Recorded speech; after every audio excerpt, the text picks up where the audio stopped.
Voilà, on commence l'année de façon un petit peu particulière, spéciale, avec un verset aussi. J'aime bien nous donner aussi un verset pour l'année, un fil conducteur.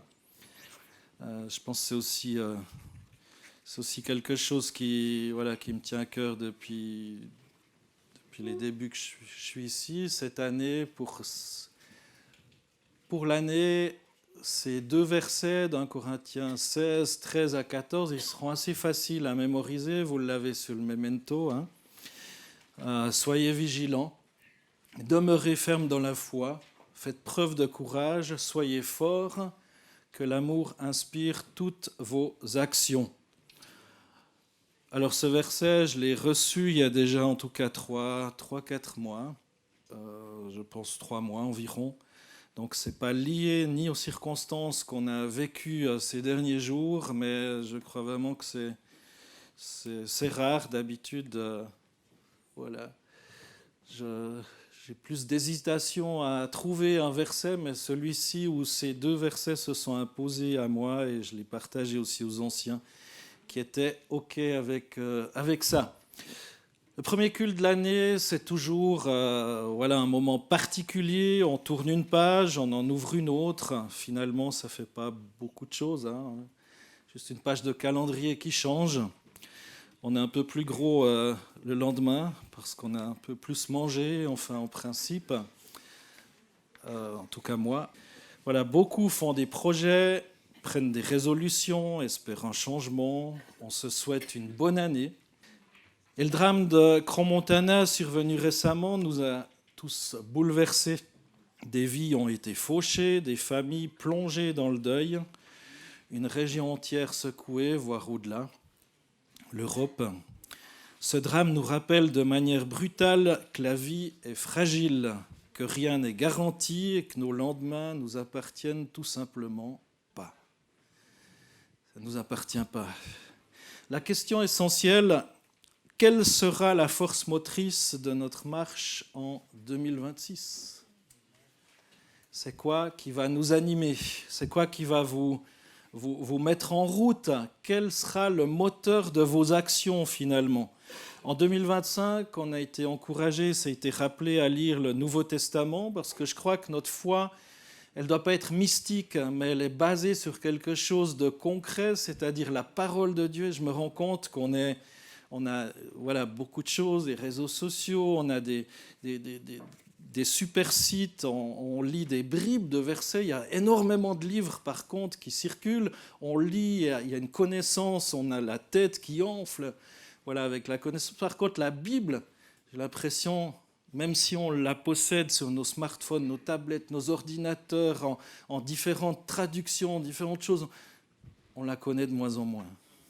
Et je crois que c'est le fondement de la foi. Autrement, on imagine des choses sur Dieu, on pense que Dieu est comme ci ou comme ça, puis finalement on se rend compte que c'est juste des présupposés. Beaucoup de gens ont une foi historique parce qu'on les a conduits dans une église à faire des choses et autres, mais ils ne connaissent pas ce Dieu vivant et vrai.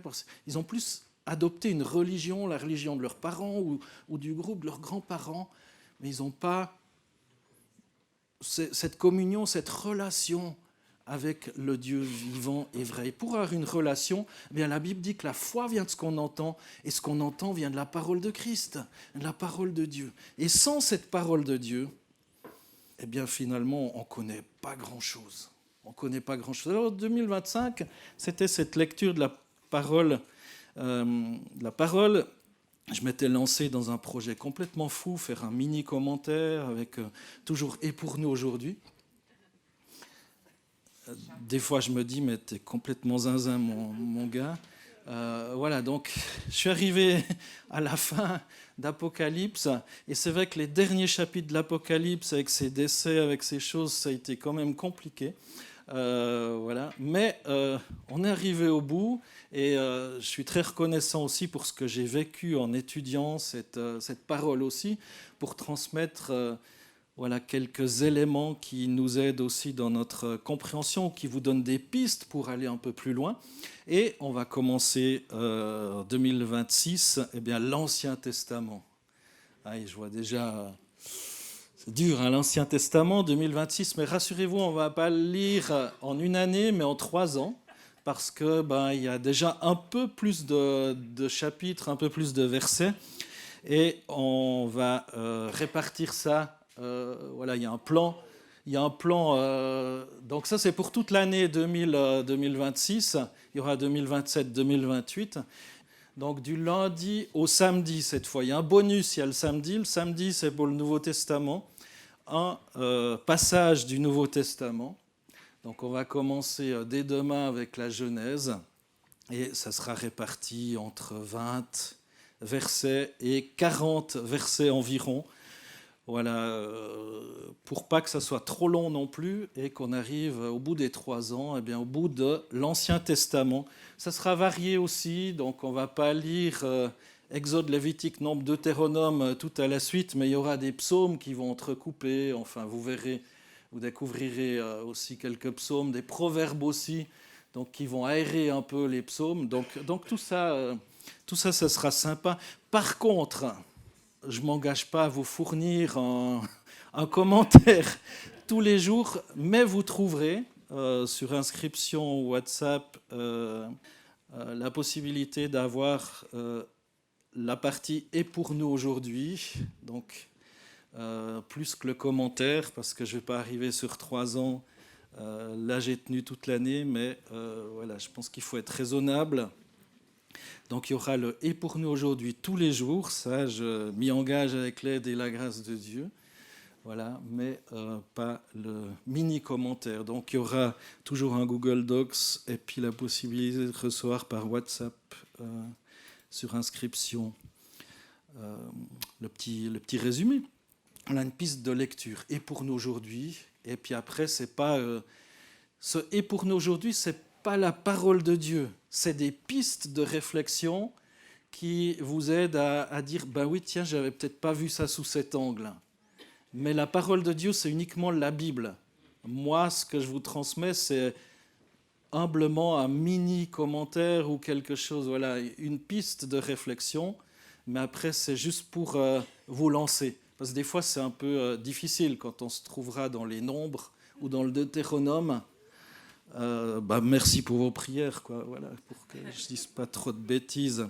Voilà, si l'on en revient à notre texte, on voit qu'à la fin de sa première lettre aux Corinthiens, l'apôtre Paul adresse une série de recommandations courtes, fortes, presque comme un testament spirituel, et s'adresse à une église confrontée à des divisions, des tensions, des défis moraux aussi. Et dans ce contexte, Paul ne donne pas d'abord une stratégie, mais une attitude de cœur.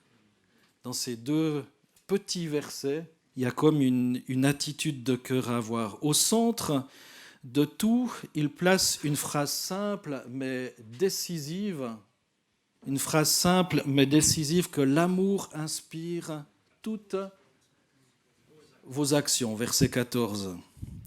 Et le titre de mon message, c'est une église ferme, courageuse et aimante par rapport à ce passage. On va lire quelques versets avant et après ce texte, histoire de se placer un petit peu dans le contexte d'un Corinthiens 16.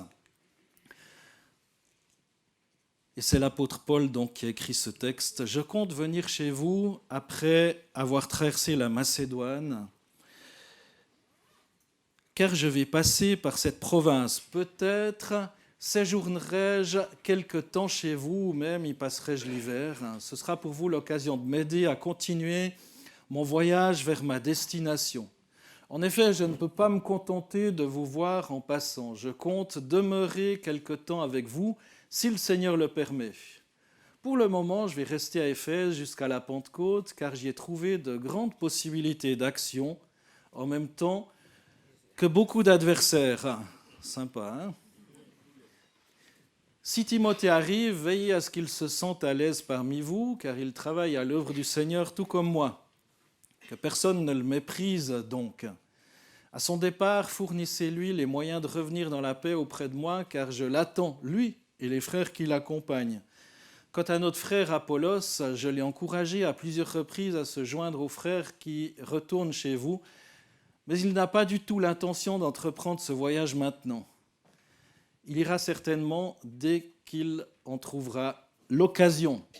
Soyez vigilants, demeurez fermes dans la foi, faites preuve de courage, soyez forts.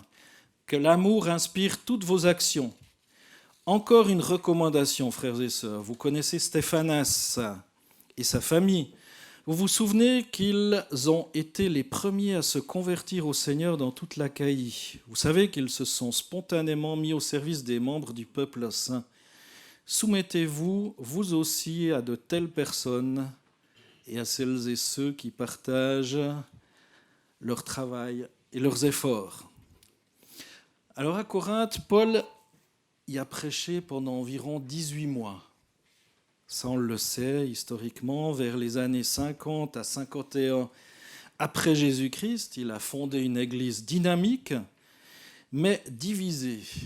Et ça, si vous avez lu la lettre de Paul aux Corinthiens, vous avez vu combien cette église était compliquée, divisée, pénible. Après avoir quitté Corinthe, Paul reste en contact par lettre et aussi avec des messagers. Il n'y avait pas encore l'email ou la poste comme on la connaît. Mais voilà, il reste en contact. Il va écrire une première lettre, aujourd'hui perdue. C'est en Corinthiens 5,9, où il dit dans 1 Corinthiens 5,9 « Dans ma dernière lettre, je vous ai écrit de ne pas avoir de relation avec des personnes vivant dans l'immoralité sexuelle. » Donc ça nous laisse supposer qu'il y a une première lettre perdue et qu'on n'a pas dans notre Bible. Puis, il y a la première épître aux Corinthiens, écrite vers l'an 54 après Jésus-Christ, depuis Éphèse. Ça, on l'a lu aussi, où il va dire, pour le moment, donc en Corinthiens au verset 8, qu'on a lu, pour le moment, je vais rester à Éphèse jusqu'à la Pentecôte. Donc, il y a différents détails qui sont marqués dans cette lettre. Et dans cette lettre, Paul rappelle l'essentiel de l'Évangile. Jésus-Christ crucifié et ressuscité, seul fondement de la foi, et seule source de l'unité du peuple de Dieu. Donc il met beaucoup l'accent sur Jésus-Christ. Il appelle les croyants à grandir dans la sainteté, dans l'amour fraternel, à vivre selon l'esprit et pas selon le monde. Et à travers cette lettre, Paul nous montre comment l'Évangile transforme la vie personnelle, communautaire, sociale des croyants. Et son message centré sur Christ crucifié rencontre un certain succès malgré beaucoup de tensions internes. Relisez cette lettre de Paul aux Corinthiens, il y a des divisions autour de divers leaders. Paul ne faisait pas forcément l'unanimité. On parle de Paul, d'Apollos, de Pierre, enfin, toutes ces choses. Il y a des inégalités sociales. Ça, on le vit aussi encore aujourd'hui. Des querelles judiciaires.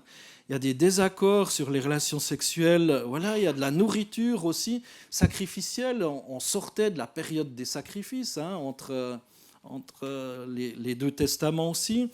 Il y a des désaccords, des mariages bizarres aussi, la résurrection sur la Sainte Seine et même sur l'autorité de l'apôtre Paul. Donc ce n'est pas une période forcément facile, mais Paul aimait cette Église. Et ce matin, au travers de ces deux petits versets que je vous propose pour l'année, on va voir une Église, l'importance, les versets 13, 14, 15, une Église appelée à la vigilance et à la fermeté dans un monde instable.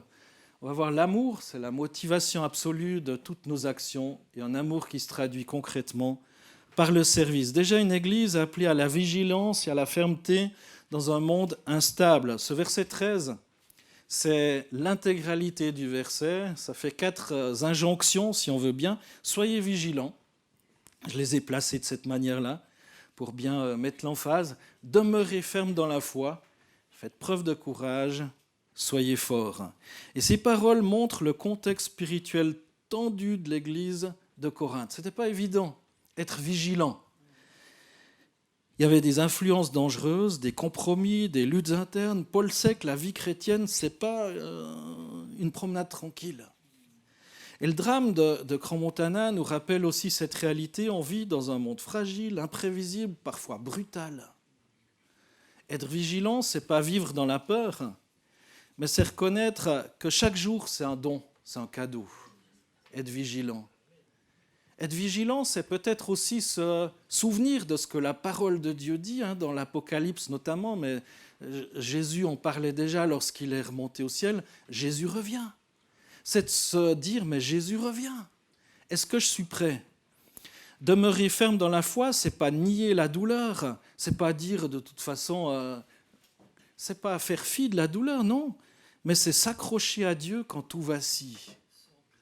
S'accrocher à Dieu. C'est pas dire tout va bien, et puis non, c'est pas nier, faire abstraction de ce qui va mal dans ce monde, mais c'est regarder plus haut, c'est regarder à Jésus. Faire preuve de courage, c'est continuer à espérer quand le choc est encore là. Être fort, c'est pas être insensible, mais c'est tenir debout, même avec les larmes. C'est ça aussi. Et c'est pas parce qu'on a une force intérieure qui fait que voilà, on tient debout, mais c'est parce qu'on a cette force extérieure qui se manifeste dans notre intérieur, c'est-à-dire Jésus-Christ, par le Saint-Esprit. Et c'est une personne. On entre en 2026 dans un monde incertain. Désolé, je ne veux pas casser le moral à personne. Parfois hostile à la foi.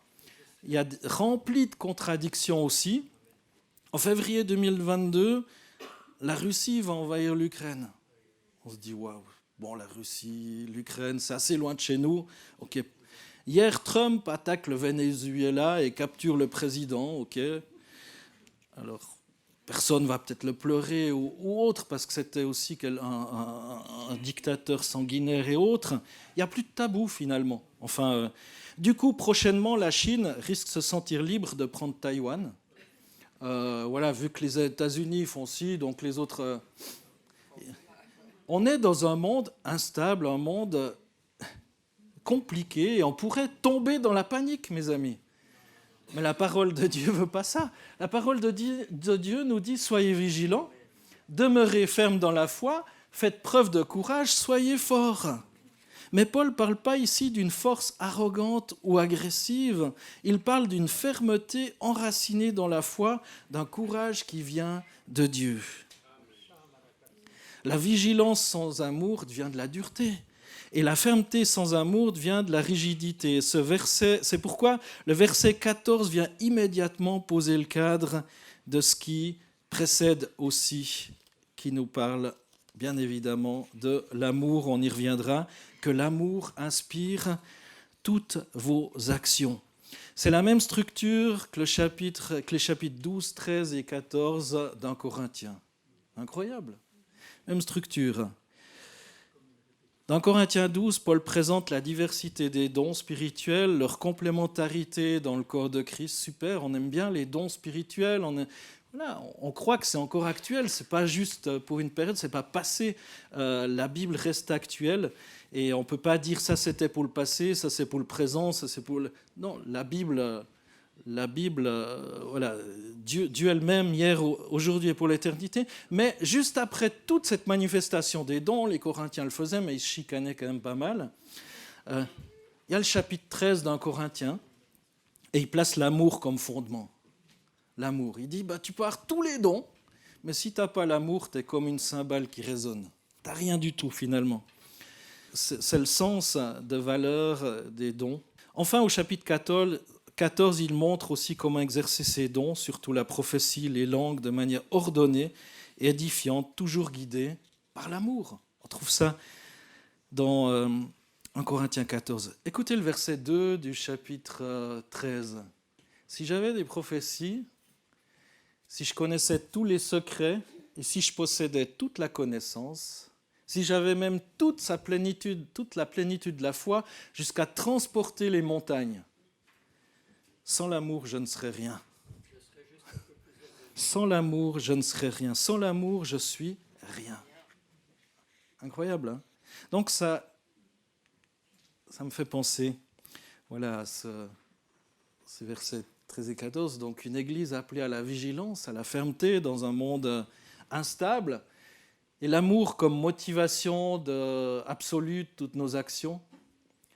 Que l'amour inspire toutes vos actions. Ce verset, c'est le cœur battant de ce passage. Paul ne dit pas « faites quelques actions d'amour », mais il dit que toutes vos actions soient motivées, inspirées, traversées par l'amour. C'est différent. Hein. Ce n'est pas juste faire une bonne œuvre de temps à autre. C'est que tout ce qu'on fait finalement soit motivé par l'amour. Face à un drame comme celui de Cran, on réalise que les explications sont limitées, que les mots sont parfois insuffisants, les discours peuvent même blesser, mais il reste une chose qui ne trompe pas et qui ne déçoit pas, c'est l'amour vécu, reçu. Dans le contexte des Corinthiens, une église riche en dons, mais pauvre en relations, Paul rappelle une vérité essentielle, sans amour, même les meilleures œuvres perdent leur valeur. C'est une église où il y avait des dons spirituels, il y avait des trucs, ça en jetait, hein. On aimerait bien et on croit vraiment aux dons. On est une église aussi pentecôtiste, charismatique. On croit aux dons spirituels, à l'expression des dons, mais dans un contexte donné par la parole, là aussi. Donné par la parole. Et l'église des Corinthiens était puissante. Il y avait des dons, il y avait des trucs, des prophéties et autres. Super. Mais Paul leur montre les chaussettes. Il leur donne 1 Corinthiens 13. En leur disant, sans amour, finalement, vous êtes comme une cymbale qui résonne. Et l'amour, ce n'est pas une émotion passagère, c'est l'amour qui cherche le bien de l'autre. On parle pas, aujourd'hui, c'est un mot biaisé dans notre monde. L'amour supporte aussi dans la douleur. L'amour pardonne aussi. L'amour sert sans calcul. Aujourd'hui, le pardon. Qu'est-ce que c'est difficile ? Qu'est-ce que c'est difficile ? Et pourtant, ça reste le centre de la prière que notre Seigneur a apprise à ses disciples. C'est tellement court. Pardonne-nous nos offenses comme nous pardonnons. Waouh. Comme nous pardonnons. Je m'arrête là. Hein. Pardonne-nous comme nous pardonnons. Des fois, je me dis, oups. Ça veut dire que je suis en train de te dire, Seigneur, que si je ne pardonne pas, je suis en train de te dire pas me pardonner, quoi. Enfin, c'est juste une réflexion. L'amour efface pas la souffrance, mais empêche la souffrance d'être solitaire. Pour 2026, la question, c'est pas seulement que ferons-nous, mais surtout avec quel esprit est-ce qu'on va le faire. Servir, oui, mais avec amour. Témoigner, oui, mais avec amour. Être ferme dans la vérité, oui, mais avec amour. Vous savez, si vous servez et puis que vous ronchonnez après, en disant c'est toujours moi, puis les autres jamais. Finalement, on doit se poser la question sur la motivation de notre service. Notre service. Alors c'est peut-être vrai que c'est toujours moi, puis les autres jamais. Mais en même temps, là aussi, servir avec amour. Être ferme dans la vérité, oui. Dire la vérité, c'est important. Jésus est le chemin, la vérité, la vie. Mais là encore, avec amour. L'amour ne supprime pas la vérité, il la rend audible. L'amour ne remplace pas la foi, il la rend visible. Et mon dernier point, il faut que j'avance, ça sera encore là l'année prochaine. Un amour qui se traduit concrètement par le service. Paul termine en citant un exemple précis, celui de Stéphanas et de sa famille. Encore une recommandation, frères et sœurs, vous connaissez Stéphanas et sa famille. Vous vous souvenez qu'ils ont été les premiers à se convertir au Seigneur dans toute l'Achaïe. Vous savez qu'ils sont spontanément mis au service des membres du peuple saint. Ils ne sont pas contentés de croire, ils se sont mis spontanément au service des membres du peuple de Dieu saint, c'est-à-dire mis à part, c'est-à-dire sanctifiés, c'est-à-dire qui sont mis à part dans ce monde pour le Seigneur. Ça ne veut pas dire qu'ils ont une auréole sur la tête, ça veut dire être mis à part pour Dieu. Voilà ce que produit un amour authentique. Il s'engage, il sert, il bénit concrètement aussi la communauté. On ne sait pas grand-chose, ce Stéphanas. Il est dans les salutations. C'est une lettre, la lettre aux Corinthiens. Mais quand même, on le salue et on dit quelque chose d'intéressant sur lui. C'est qu'il a rendu des services. Il s'est mis au service. Waouh! Et on ne sait rien d'autre sur lui. La Bible dit rien. Voilà. Alors, Paul parle ici d'un amour théorique, mais d'un amour incarné, visible par des actes quotidiens. Et après le drame, comme on a entendu, les médias vont le rappeler aussi, le monde n'a pas besoin de grandes théories, mais de présence fidèle. Quand il y a un drame autour de nous, dans nos familles ou autres, un décès ou quelqu'un qui est malade, il n'y a pas besoin de grandes théories. Il y a besoin d'une présence fidèle, d'un geste simple, d'une solidarité concrète, une présence. Paul ne parle pas d'un amour théorique, mais d'un amour incarné, visible dans les actes du quotidien. Et pour ce début d'année, l'amour se manifestera dans l'accueil, l'amour se manifestera dans la patience, l'amour se manifestera dans le service discret, mais fidèle aussi, sans attendre forcément un retour d'applaudissements. Et une église qui commence l'année dans l'amour commence l'année, selon moi, dans la bonne direction. Dans la bonne direction. Alors en conclusion, 2026, je formule de mes voeux qu'elle soit une année marquée par l'amour. En ce premier culte de l'année 2026, on commence cette année conscient de notre fragilité, plus que jamais. Touché par la souffrance. Beaucoup le sont autour de nous. Entendu, il y a des deuils, des maladies portées par l'espérance en Jésus-Christ aussi. Et la parole de Dieu nous appelle à un engagement clair, vigilant mais aimant, ferme dans la foi mais rempli de grâce, courageux mais guidé par l'amour. Alors que ce verset devienne notre phare dans la nuit, que l'amour inspire toutes vos actions. Que l'amour inspire toutes vos actions. Mes frères et sœurs, si l'amour inspire nos paroles, nos décisions, nos projets, notre service, alors cette année ne sera pas seulement une année de plus, mais une année porteuse de consolation, de témoignage et de gloire de Dieu. Je le crois sincèrement. Je le crois sincèrement. Ce n'est pas un verset de la Bible.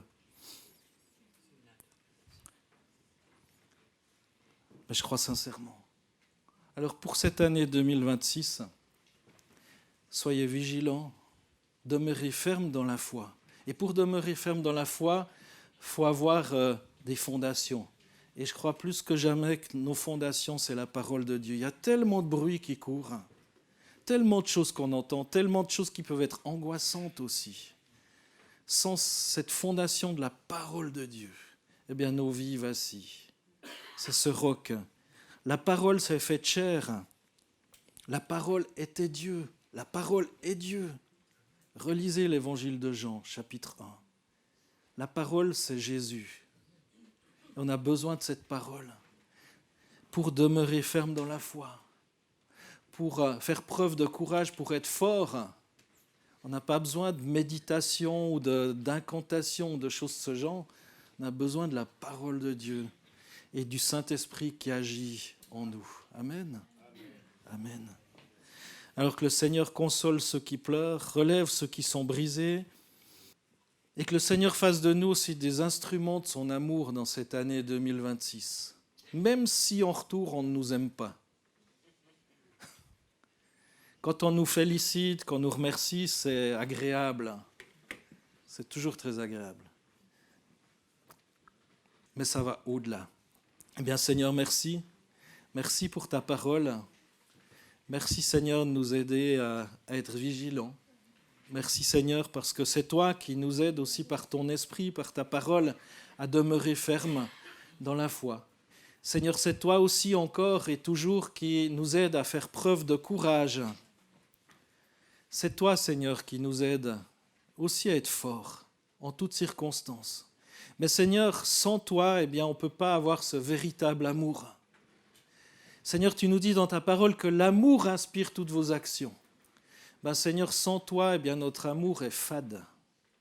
Sans toi, notre amour peut être intéressé par ce qu'on fait dans un but, pour recevoir. Mais Seigneur, toi, tu as témoigné du véritable amour. Tu es l'amour.